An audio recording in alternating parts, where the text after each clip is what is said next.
much time on social media at all, you likely come across all sorts of beauty tips from influencers, and probably friends and family like to offer up their advice too, but not all things done in the name of beauty are good for your skin, especially your long-term skin health. Dermatologist Dr. Allison Sindel is here today, and Dr. Sindel, talk a little bit about why is it important to understand that some of these beauty practices, while they might feel great now, down the road might be harmful. Absolutely. So anything we're doing for our skin, we're trying to get long-term skin betterment, right? There are some practices that people may get short-term benefit and think, hey, that's great. But if they're not thinking about long-term consequences, they're ultimately going to be unhappy in the end and may end up even with damaged skin. So it's important to look at long-term results. And there are so many different beauty influencers out there who are like, use this cream, do this retinol, do that, do this, and all these things. And I mean, from my understanding, there's different tiers, like certain points of your life that might be good, but if you're younger and you're using like a harsh retinol or something like that, it could be really damaging. It's absolutely correct. Right now we're in this phase where all of these teens are wanting to use these harsh acids or 10-step routines, and we just don't need that. When you're younger, your skin is very, healthy and robust, and we don't need all these harsh acids that are just, harming our skin barrier, which actually makes us more prone to eczema and rashes and acne.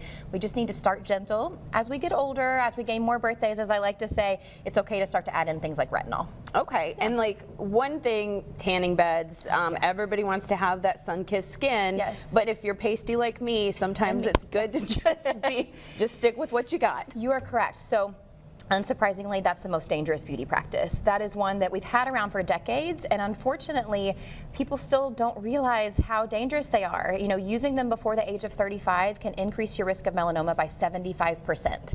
And melanoma is the most dangerous form of skin cancer out there. So very harmful. And I mean, I understand the want to maybe look a little bit tan, but we have great self-tanners. You can go see someone who does spray tans. There are ways to get that color without the danger. Absolutely. So. And then there's like kind of a hidden danger that most people don't think about. You go get a manicure and they stick your hand, if you're getting especially like the gels. Talk a little bit about how that can be damaging. Yeah, so that's a great point. That is another form of UV that we're getting that's sneaky.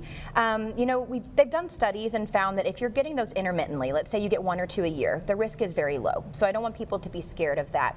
But if you're one of those who gets them regularly, if you're going every 2 weeks and you're getting your gel manicure, you've got to wear sunscreen. Ultimately, it's a lot lower radiation than what we're getting in a tanning bed, but it's still there, and it can increase the risk for precancers and skin cancer on your skin. So while lower risk, you still want to protect yourself. Put on an SPF of 30 or above before you go in and get that manicure. And another thing, we like to exfoliate. The idea is like, get all those dead skin cells off. So is that good? Is that bad?